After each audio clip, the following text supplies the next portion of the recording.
तो Bharat electronics limited की तरफ से एक बहुत बड़ी वैकेंसी निकल के आ रही है, जो खुद में एक नवरत्न कंपनी है। यहाँ टेम्प्रेरी बेसिस में आपकी जॉब निकल के आ रही है। यहाँ पे ट्रेनिंग इंजीनियर और प्रोजेक्ट इंजीनियर के यहाँ पे फ्रेशर्स के लिए जॉब निकली है, जिसमें इलेक्ट्रॉनिक्स, मैकेनिकल इंजीनियरिंग और कंप्यूटर साइंस इंजीनियरिंग अप्लाई कर सकते हैं। एज लिमिट बहुत अच्छी दी हुई है, जिसमें फ्रेशर्स के लिए 28 ईयर्स यहाँ पे दी हुई है। इसमें रिजर्वेशन जनरल वालों के लिए 30 ईयर्स, AWS वालों के लिए 6 पोस्ट, OBC वालों के लिए 18, SC/ST वालों के लिए 13 पोस्ट यहाँ पे दी गई है। वैसे प्रोजेक्ट इंजीनियर की बात करते हैं तो प्रोजेक्ट इंजीनियर में मैकेट्रॉनिक्स एक ऐड हो जाता है, बाकी ब्रांचेस सब सेम रहेंगी। इसमें एज लिमिट बढ़ के 32 ईयर्स हो गई है, पर यहाँ पे मैक्सिमम 2 ईयर्स का आपको क्वालिफिकेशन एक्सपीरियंस, यहाँ पे इंडस्ट्रियल एक्सपीरियंस मांगा गया है। अगर आपने ट्रेनिंग एक्सपीरियंस कहीं पे भी गेन किया है तो आप प्रोजेक्ट इंजीनियर के लिए अप्लाई कर सकते हैं, अगर आप कोई भी उसमें अप्लाई करते हैं। पर पहले बात कर लेते हैं फ्रेशर्स की। तो ट्रेनिंग इंजीनियर्स यहाँ पे अगर अपनी ब्रांच में, इन सारी ब्रांचेस में, मैकेनिकल, इलेक्ट्रॉनिक और CS ब्रांच में अगर आपने इंजीनियरिंग की है तो आप यहाँ पे एज अ ट्रेनी ज्वाइन कर सकते हैं। और इसके बाद आपकी फर्स्ट साल में सैलरी रहेगी 30,000, सेकेंड में आपका 35 और फिर वो बढ़ के 40 हो जाएगी। इसके बात करते हैं कि इसमें ट्रेनी इंजीनियर्स को जो प्रोजेक्ट इंजीनियर्स के रूप में यहाँ पे ज्वाइन करेंगे उनको 2 साल का एक्सपीरियंस होना ज़रूरी है। इनकी सैलरी यहाँ पे 40,000 से स्टार्ट होगी, जो 4 साल में बढ़ के 55,000 तक जाएगी। यहाँ पे आपको इंश्योरेंस और सब स्टिचिंग, फुटवेयर अलाउंसेस सब मिला के यहाँ पे 12,000 आपको एक्स्ट्रा यहाँ पे दिया जाएगा। और वैसे ही सेम प्रोजेक्ट इंजीनियर के साथ आपको यहाँ पे 25,000 का बोनस भी यहाँ पे दिया जाएगा। अपर एज लिमिट की बात करते हैं तो जनरल वालों के लिए 28 ईयर्स यहाँ पे अपर एज लिमिट रखी गई है, जिसमें OBC के लिए 3 ईयर्स का एक्सटेंशन और SC/ST वालों के लिए 5 साल का एक्सटेंशन यहाँ पे दिया गया है। प्रोजेक्ट इंजीनियर की बात करेंगे तो 32 ईयर्स का यहाँ पे आपको एज लिमिट रखी गई है, और सेम आपके एक्सटेंशन पीरियड आपको दिया जाता है OBC और SC/ST वालों के लिए। रिलैक्सेशन का सर्टिफिकेट आपके पास होना ज़रूरी है, वो आपको अटैच करके यहाँ पे बेल के ऑफिस में भेजना है, तब वो कंसिडर किया जाएगा, ना तो आप कंसिडर नहीं हो पाएंगे। ट्रेनिंग इंजीनियर जो BTech और BSc किए हुए हैं, 4 साल का कोर्स किए हैं, उनका पास क्लास होना ज़रूरी है, तभी वो कंसिडर किए जाएंगे। इसमें फ़र्स्ट क्लास नहीं मांगा गया है, तो इसमें पास क्लास मांगा गया है। वैसे ही सेम विद प्रोजेक्ट इंजीनियर्स, यहाँ पे भी पास क्लास मांगा गया है। जिनके पास 2 साल का एक्सपीरियंस है उनको भी सिर्फ पास होना यहाँ पे ज़रूरी है।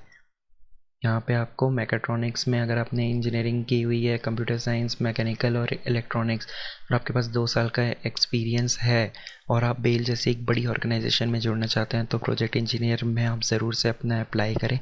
और फ्रेशर्स तो अप्लाई करने ही वाले हैं। All the post included in, जो भी कॉलेज से आपने इंजीनियरिंग की हुई है तो वो UGC अप्रूव्ड होना चाहिए। आपके पास आपका कैंडिडेट, अगर आप 55% और अबोव से पास हुए हैं तब आप इसमें अप्लाई कर सकते हैं। पास क्लास का मतलब यहाँ पे 55% को कंसिडर किया गया है।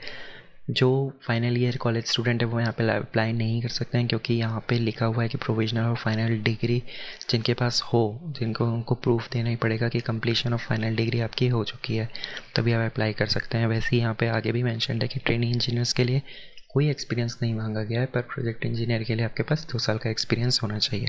अगर आपके पास 2 साल का एक्सपीरियंस है और आप इलेक्ट्रॉनिक ब्रांच से हैं, आते हैं, तो ये सारे आपको, इन सब में आपको एक्सपीरियंस होना चाहिए। ये सारी डिटेल्स यहाँ पे नोटिफिकेशन में मेंशन्ड है, तो आप इसे ज़रूर से गो थ्रू करें। मैं नोटिफिकेशन डिस्क्रिप्शन में डाल दूँगा। आप जॉब एलिवेट को टेलीग्राम में भी फॉलो कर सकते हैं, उसकी भी लिंक आपको नीचे टेलीग्राम ग्रुप की लिंक आपको मिल जाएगी। जो मैकेनिकल वाले हैं उनके लिए ये सारी कैटेगरी है, आपको इस सब में एक्सपीरियंस होना ज़रूरी है, क्योंकि यही सारी चीज़ों में आपका एक्सपीरियंस को देखा जाएगा और आपकी परफॉर्मेंस देखी जाएगी, और इसी टाइप से आपको एक्सटेंशन मिलेगा। और यही डिपेंड करता है कि आपको एक्सटेंशन मिलेगा या नहीं 2 साल के बाद, जो फ्रेशर्स हैं। कंप्यूटर साइंस वालों के लिए ये सारी चीज़ों पे आपको एक्सपीरियंस होल्ड करना ज़रूरी है। यही आपको 3 साल बाद आपको बताएगी कि अगर आप एक्सपीरियंस नहीं है और आपकी परफॉर्मेंस अच्छी नहीं रही तो शायद आपको एक्सटेंशन ना मिले। इसके बाद बात करते हैं कि प्रोजेक्ट इंजीनियर में अगर आपने टीचिंग जॉब की है, एकेडमिक से रिलेटेड कोई भी जॉब किया है, एनजीओ में जॉब किया है या इंटर्नशिप कहीं पे भी किया है तो वो कंसिडर नहीं की जाएगी। सिर्फ कंसिडर की जाएगी तो वो इंडस्ट्रियल एक्सपीरियंस को कंसिडर किया जाएगा और कोई भी एक्सपीरियंस आपका यहाँ पे कंसिडर नहीं किया जाएगा।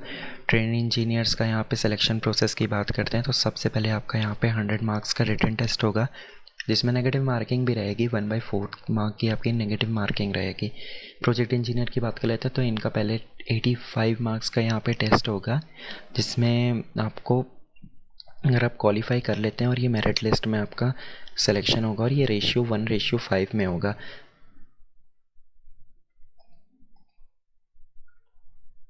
1:5 में यहाँ पे आपका सिलेक्शन होगा और आपकी मेरिट लिस्ट आपकी देखी जाएगी, आपका एक्सपीरियंस देखा जाएगा कि आपका एक्सपीरियंस कहाँ पे, तब आपका यहाँ पे सिलेक्शन होगा। एप्लीकेशन फ़ीस की बात करते हैं तो 150 रुपीज़ यहाँ पे जनरल ओबीसी और ईडब्ल्यूएस के लिए फ़ीस रखी गई है। एससी एसटी वालों के लिए यहाँ पे कोई फ़ीस नहीं रखी गई है। प्रोजेक्ट मैनेजर वालों के लिए 400 यहाँ पे फ़ीस रखी गई है, प्लस 18% जीएसटी आपको यहाँ पे देना पड़ेगा। एससी एसटी और पीडब्ल्यूडी वालों के लिए यहाँ पे कोई फ़ीस नहीं रखी गई है, बट आपको यहाँ पे अपना सर्टिफिकेट अटैच ज़रूर से करना है।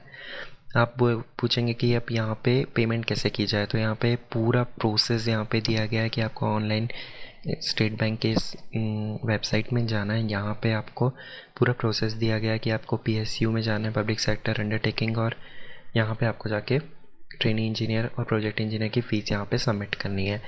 जो भी यहाँ पे कंपलसरी और एनक्लोज्ड सर्टिफिकेट है आपको ज़रूर से यहाँ पे इन डॉक्यूमेंट्स के साथ यहाँ पे अटैच करना ही है। और अगर आप कैटेगरी से आते हैं तो अपना सर्टिफिकेट आप ज़रूर से यहाँ पे अटैच करें। यहाँ पे जनरल इंस्ट्रक्शन में आपको दिया गया है कि आपको फ़ी पेमेंट की भी रसीद आपको यहाँ पे जमा करनी है जब आप वहाँ पे पोस्ट करेंगे, क्योंकि यहाँ पे ऑनलाइन एप्लीकेशन नहीं है। आपको नीचे दिए हुए एड्रेस में ये आपका एड्रेस दिया हुआ है, यहाँ पे आपको अपनी फ़ीस का स्ट्रक्चर, अपना सर्टिफिकेट, अपनी पासपोर्ट साइज़ फ़ोटो, जो भी डॉक्यूमेंट वहाँ पे लिस्टेड है आपको सब यहाँ पे भेजनी है। उसके बाद बोलते हैं ये एड्रेस है आपका जहाँ पे आपको पोस्ट करना है, कर्नाटका बेंगलुरु का ये एड्रेस है। और ये एड्रेस में आपको 20 फरवरी से पहले आपका एप्लीकेशन फॉर्म पहुँच जाना चाहिए, नहीं तो वो फिर कंसिडर नहीं किया जाएगा। नोटिफिकेशन में मेंशन्ड है कि आपका ईमेल में आपको कोई भी एंटरटेनमेंट नहीं दिया जाएगा। अगर आप ईमेल करते हैं अपना लिस्ट, अगर आपको कोई भी डाउट है तो आप यहाँ पे बेल के ईमेल आईडी पे यहाँ पे कांटेक्ट कर सकते हैं नोटिफिकेशन से रिगार्डिंग। और भी कोई डाउट अगर आपको नोटिफिकेशन से रिलेटेड और ऐसी जॉब से रिलेटेड कोई भी डाउट या कोई भी क्वेरी होगी, आप नीचे कमेंट सेक्शन में लिख सकते हैं। आप नीचे मुझे बता सकते हैं आपका एक्सपीरियंस किस फील्ड में है, मैं उससे रिलेटेड जॉब लेके आऊँगा। और ऐसी ही इंटरेस्टिंग और नई जॉब्स के लिए आप जॉब एलिवेट को ज़रूर से फॉलो करें। यहाँ पे आपको एक, अगर आप एक्सपीरियंस होल्डर हैं, अगर आप किसी भी फील्ड में आपने बैचलर्स किया हुआ है, आप कोई भी नई जॉब की एक्साइटमेंट में हैं, आप बैंकिंग की जॉब में, मैं सब सारी पोस्ट आपके लिए यहाँ पे लेके आऊँगा। पहले आप कमेंट में ज़रूर से बताएं कि आप कौन से फील्ड से हैं और आप कैसी जॉब करना चाहते हैं।